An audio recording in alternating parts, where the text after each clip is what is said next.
So welcome to State of the School Address for 2014. And I made this happen, I planned this for this time so that more of the students could be here, because last year I think it was on a Wednesday when the MSW students weren't around. So hopefully more will come in, but I see a bunch of you at the back as well. So welcome. And there are three things I want to talk about sort of this past year. The feedback, I do an anonymous survey of feedback from faculty, field consultants, and staff, and academic researchers, and CalSPEC staff, a whole group of people. So I want to give feedback on that survey, and then I want to talk about where we go going forward. So the first thing is, and I apologize for the screen. I planned this late in the year because I thought we were going to have our big new screen, and it just hasn't come in yet. It's ordered, right, Susan? Yeah. But we can't put a screen in here or a projector on the ceiling because it's a historic building, historic room. So, progress this year. We have 3 new faculty, Senate faculty, yeah. Jennifer Scheme, if you can just, Jen, if you can, who researched youth at risk and the interface between social services, psychology, and the legal system. Hope I got that right. Tina Sachs, who's right here.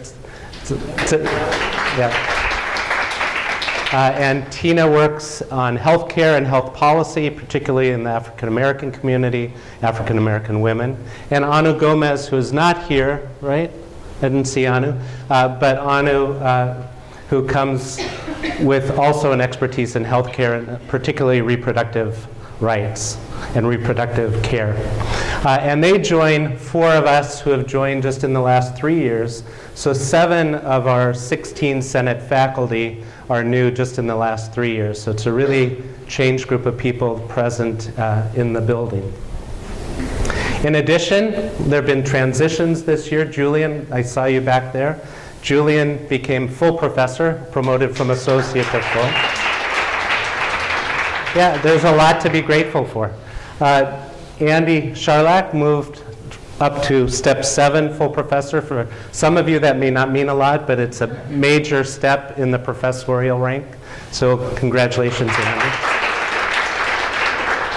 And Eileen moved to a new stage of her career as professor of the graduate school. And Eileen's right here. So congratulations.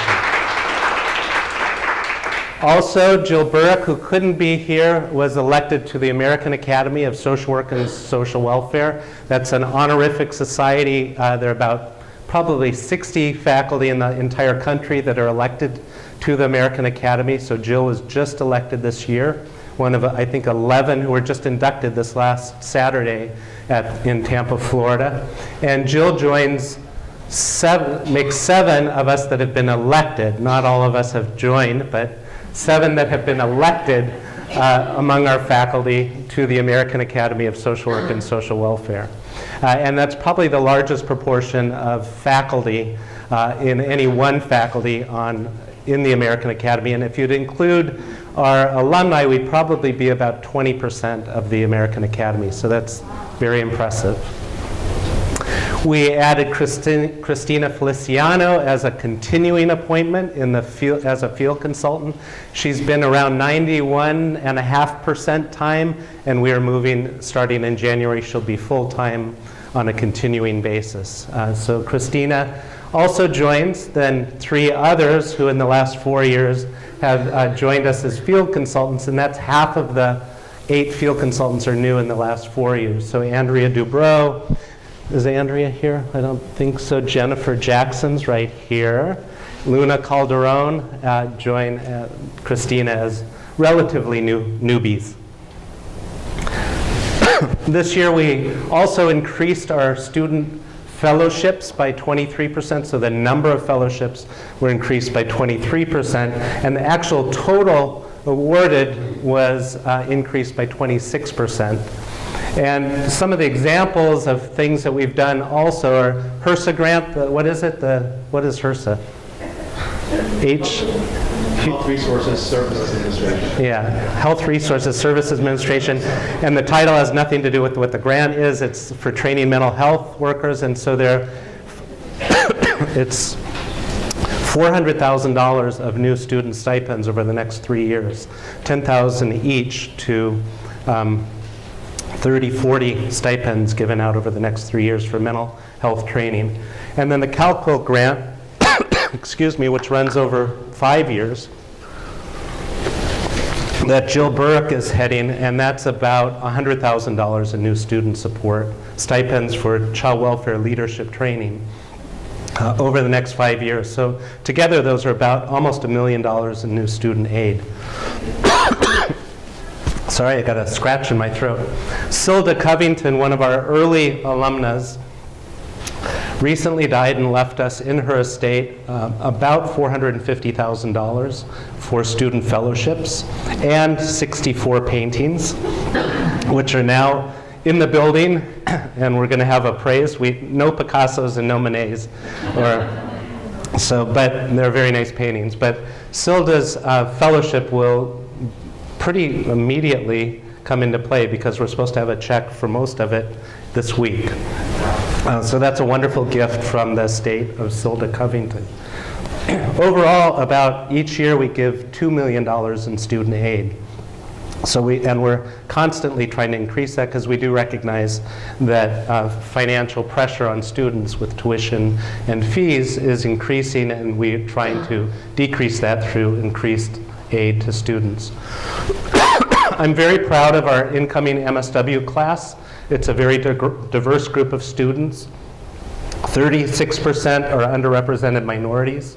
33 are the first in their family to come to college, to be college graduates. 7 are parents, and we have a wide range of ages and not quite as wide a variation of gender, but that's, when I was a graduate student in the MSW program, there were only 10 men out of 100, so we're almost at 18% here, which is pretty good. I should say that our undergraduate population is also, I believe, about 76% underrepresented minorities, so even more of a diverse group of students. The faculty and field consultants worked really hard this last year to redesign the curriculum. I was in Tampa, Florida at the Council on Social Work Education meeting, and is it Joanne Regan, who's one of the staff at CSWE, pulled me over in the hall and said, that was one of the cleanest letters of instruction. That's the response that we get from CSWE that I've ever seen. It should be a breeze. So I think next week, is Bob here? Is it next week? November 13th, the Commission on Accreditation meets and hopefully approves our reaccreditation for the next 8 years. More importantly, what happened is that the faculty and field consultants really got together with a lot of consultation of students and others and redesigned the curriculum, and particularly the first year curriculum, first semester foundation, which has been going really well from what I hear. I don't know if any of you are first year, but we've really redesigned the first semester of foundation.